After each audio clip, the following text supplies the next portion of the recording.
let's do this. You got your notes ready? I will try my best. Um, so probably we should start by introducing ourselves. Do you want to start, Eric? Sure.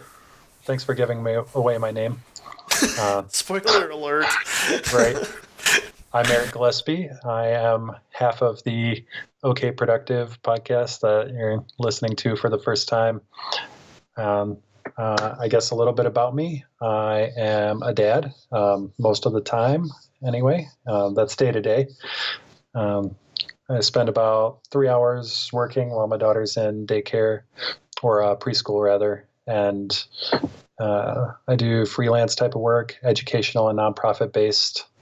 Outside of that, all my time is focused on her and in my own head with my wife.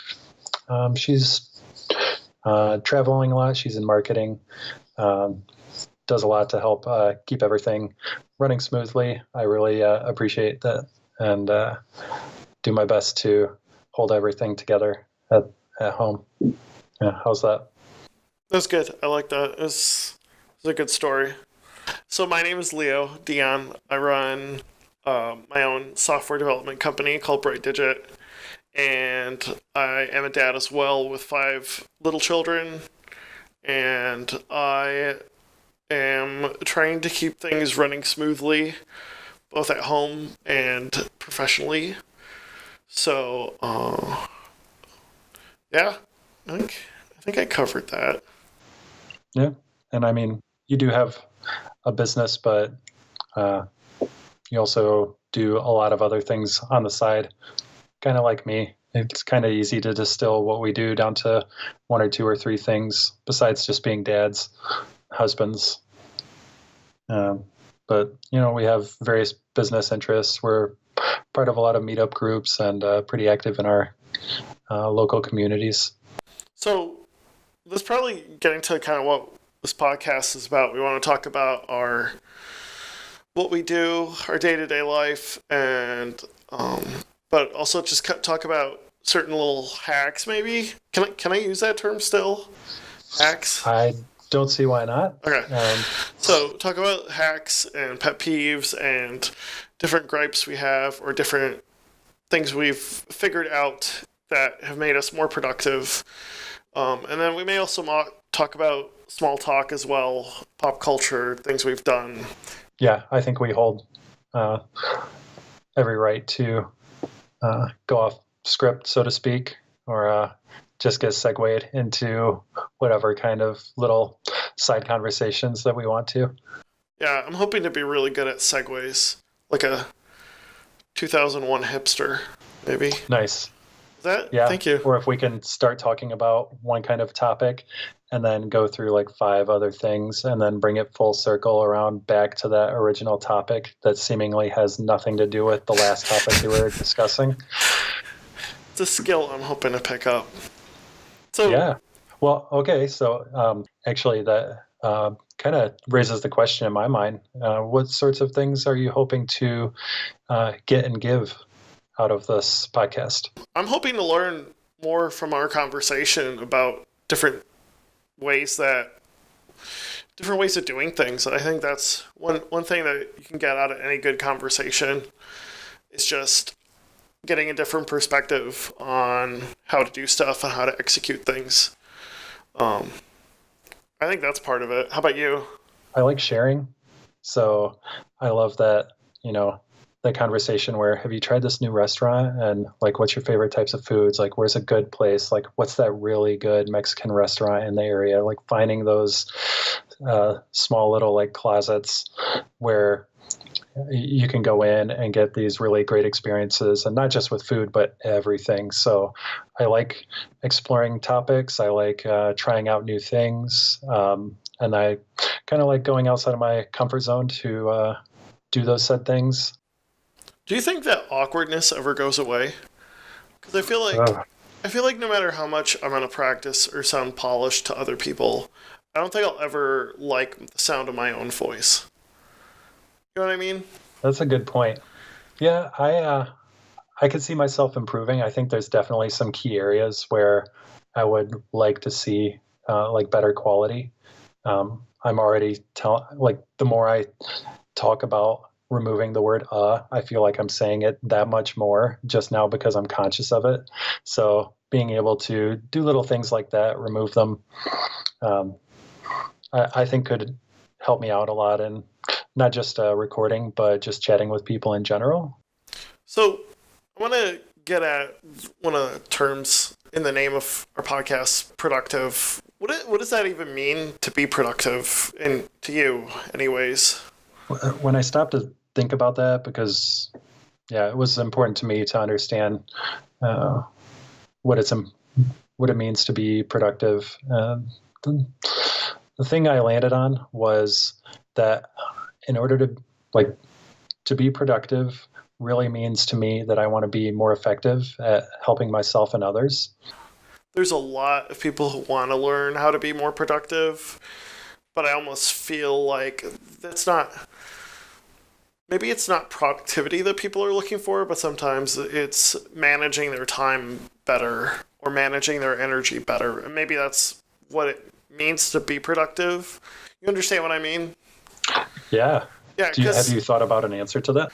I tend to try to be a little bit more holistic about it. Like, okay, like I want to be productive. I want to produce more things, which is like the very definition of being productive. At the same time, I want more time with my family. I want more leisure as well. Like it's not just a one-sided coin, so to speak. You know what I mean? Yeah. And so if I can dissect that a little bit, I heard two things that jumped out at me. One is you don't want to just be producing. So I think part of being productive is also taking a step back and making sure that the things that you're producing, the things that you're doing to help yourself or others is actually the correct thing that you should be producing. Well, there's a thing, I forgot the term, but what was it called? But like basically doing busy work. Like, oh, look at me! I went in and I created. Spent 3 hours picking the right font for my document, and it's like that's not productive. Like, just because it's filling in time at work, it's not really doing anything. It's just busy work. Or going through email when that isn't necessarily your top priority. It's like, oh, I organized my email. Good job. I spent 2 hours. I'm so productive. But like in the end, is it, as somebody who's a business owner, is that going to result in revenue? Or, does it help your business? Does it help your company or whatever? Yeah. Was that the most effective use of those 15 minutes or however long?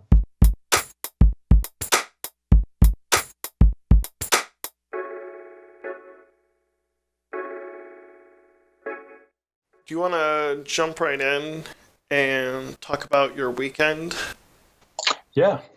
It was a pretty low-key weekend.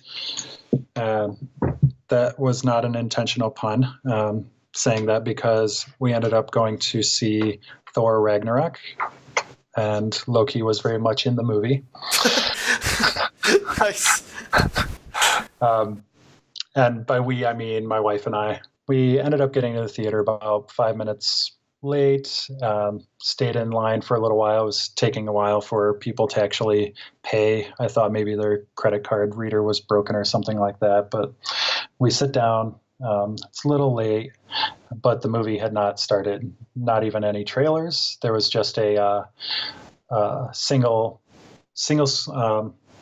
screen up there with text saying, please enjoy your movie experience, something along those lines. So we thought that was a little weird, but there was a huge line to get everyone their tickets. So we thought maybe, they were having some kind of technical difficulties and just decided to start the movie late. Eventually, that screen that said enjoy your show actually was very clearly just a frozen screen. So there was supposed to be something that was playing and it just crashed. And then we got this white screen. It said active desktop recovery. Wait. What? Yeah. Wait. You got active desktop error? What does that even mean, active desktop error? Yes. Yeah, I know what that means. Correct me if I'm wrong, because I wasn't actually a big user of Active Desktop, but I believe Active Desktop was introduced with, I don't remember, Windows 2000 or Windows ME, something like that. And then it persisted, I think. Yeah, or even Windows 98 maybe. Oh, yeah, I feel like Windows 98 had something like that. So this theater had Active Desktop running. I would assume either for their advertisements or for like trailers, I guess. I mean, that's what Yeah, I'm thinking. It was being used for, or whatever app that the theater was using for that was using Active Desktop. yeah, it must have been. And I mean, everyone was laughing. It was quite the riot that this even happened. Like 20 minutes into when the movie should have probably started, definitely after the start time.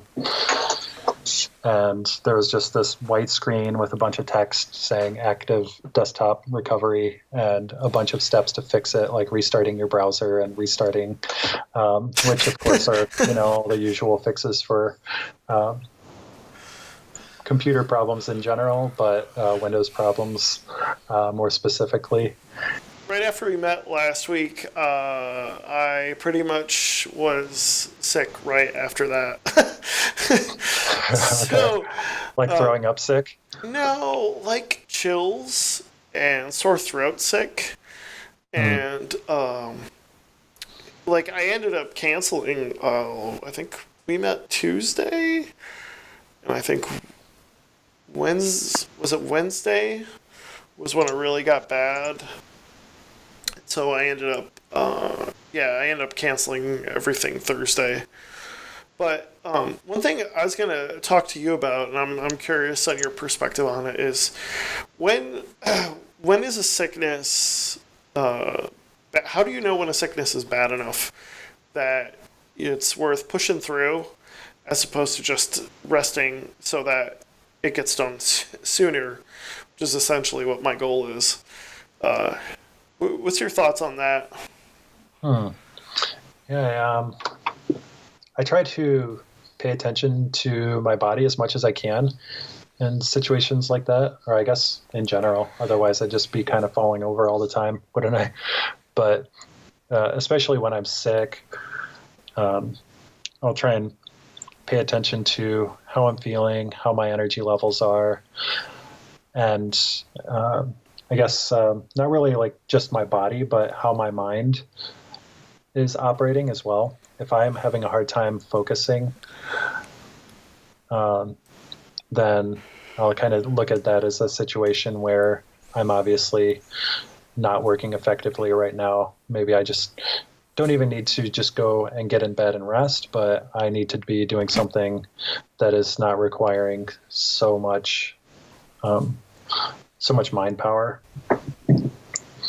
Um, yeah, so What do you usually mean by it's mind power? What exactly are you thinking of when you say mind power? um, attention, Okay. focus. I don't know if I'm getting easily distracted, or I guess here's some specific examples. So if I'm really low on energy, then one of the things that I notice goes really quickly is my ability to spell well. Generally, I consider myself to be a really good speller, but if I look at a word and I know it's a word that I know, like cancel or words that have maybe like double letters, that is a really quick giveaway to me that I am more tired than I realize, and that maybe I should take a break, if not just try and take a nap or rest. Yeah, I think it's a really. I understand exactly what you mean when you have like some word that you know and you're like, wait, did I spell that right? And you have to keep looking at it, and yeah, I've had that feeling before.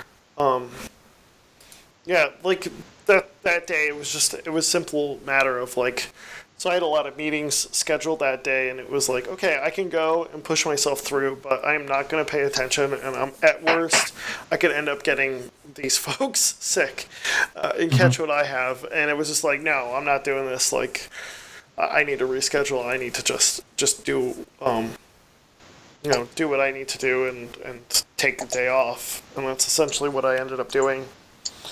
And yeah, I mean, it went away basically by Friday afternoon. So Yeah. Yeah. Sound like you're recovered at this point. yeah, it was pretty quick. So speaking of resting, I want to talk a bit about sleep. I started using, so I've been using app on my phone to track my sleeping. And I don't know if you've heard of this before, but it uses your sleep cycles to wake you up. So you wake up at your most comfortable time. You know what I'm talking about? Yeah. I'm not exactly sure how it works. And So I think most I of don't them, have a watch, so it either I don't uses have your anything. sleep cycle or it uses the microphone on your phone to guess when you're when you are where you're at in your sleep cycle. Hmm. Um, and then, but recently I switched to a new app that actually uses my watch. And what's nice about that is the watch has all sorts of heart rate stuff too. So now I'm using this other app that uses the watch to track my sleeping and then wake me up. And what's really interesting is just tracking how many times I snore in the middle of the night. Like I don't think I'm that bad of a snorer, but it records the audio when that happens, and man, that's You so get to listen depressing. to yourself snore. I just like, oh my gosh, am I that bad? And You I know what would haven't. be funny? What If it turns around and plays the snoring as as your your alarm. alarm? App idea. Okay, thanks. So, yeah, and I use a CPAP because I have sleep apnea, and it that definitely motivated me to be a little bit more aggressive about how often I use that thing because it's a good reminder. Like, yeah, it's good to get good sleep. I mean, the studies done on bad sleep and sleep apnea and how damaging it could be to your health. It's pretty crazy how bad sleep um, can be for you. Yeah. And I felt Yeah. like last night I had a really good night of sleep. I think other than dealing with a 1 year old who insists on sleeping with mom and dad, I think sleeping.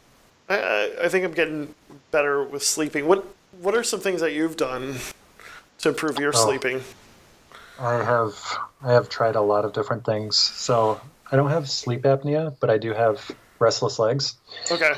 And I tried a lot of different things to figure that one out. But to answer the question a little bit more broadly, too, I think you probably uh, need this a lot more than me, but just being a parent, sleep is really challenging. So within the last 4.5 years, which is how old my daughter is, I've really put a lot more effort into actually trying to get better quality sleep. I actually did want to talk about this in the first episode because I feel like getting good sleep is a good way to make sure that you have a good day.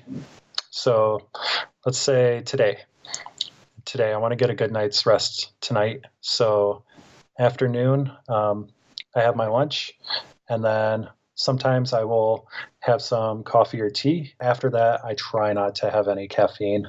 Try cutting caffeine out cold turkey and notice how dysregulated you are for the next 2 weeks. Unbelievable. Yeah, totally. I've seen that before in myself when I've quit. I feel like most people have an idea of how much sleep they actually need.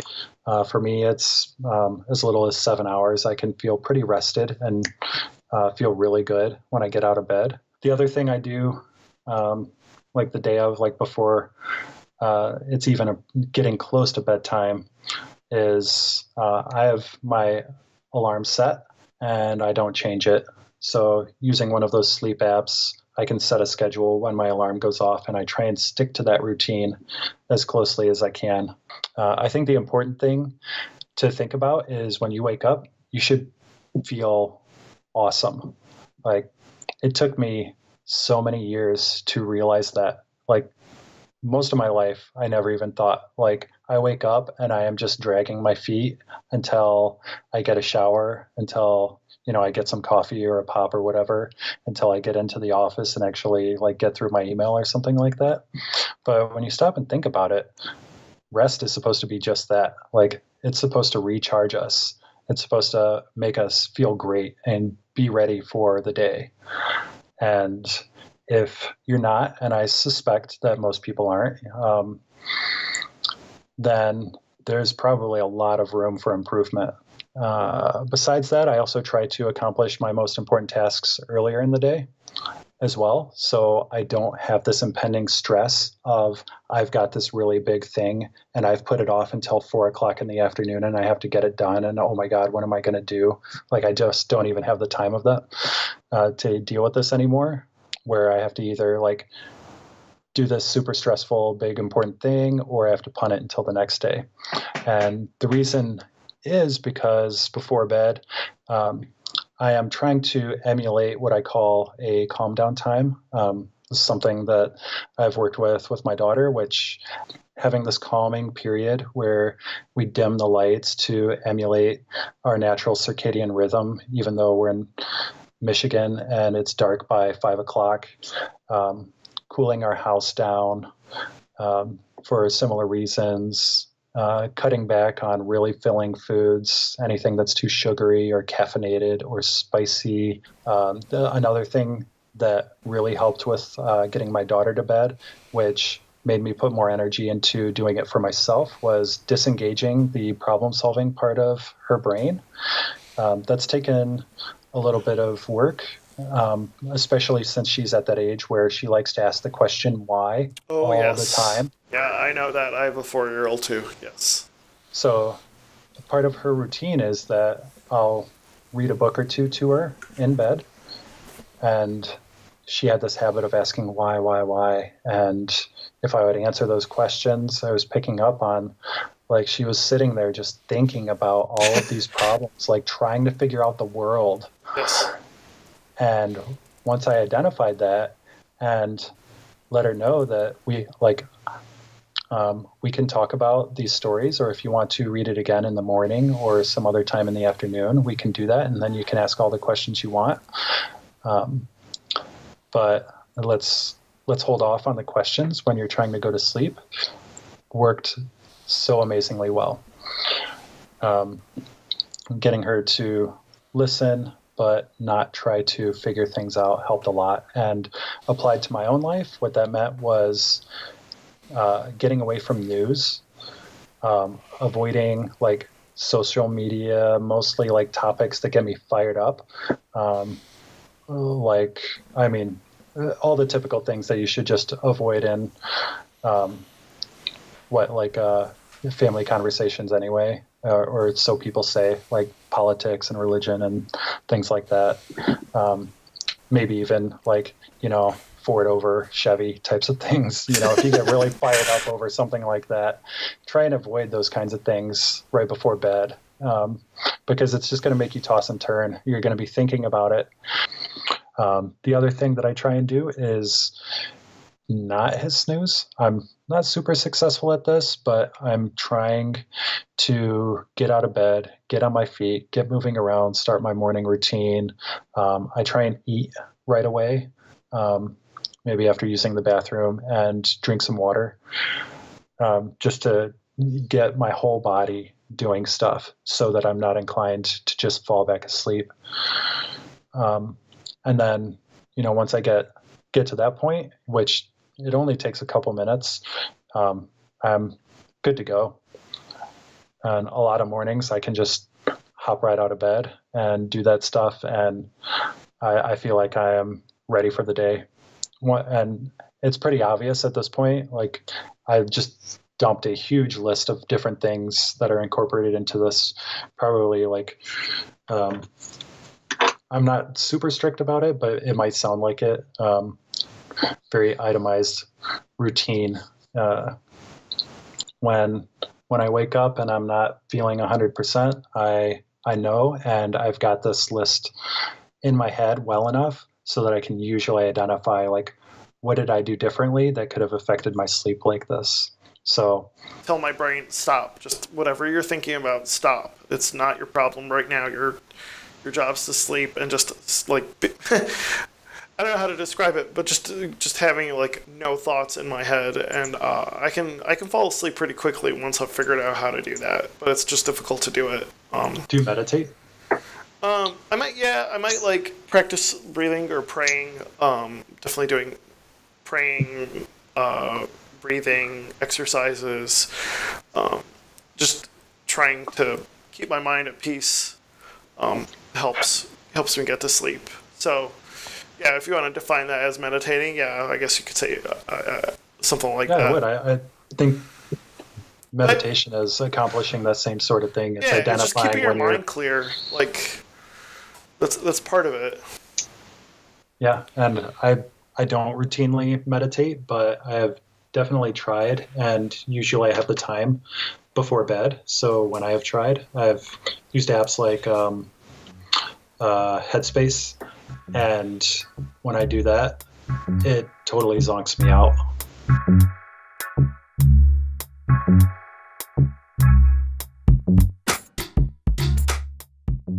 Thank you for listening to the OK Productive podcast with Leo, Dion, and Erik Gillespie.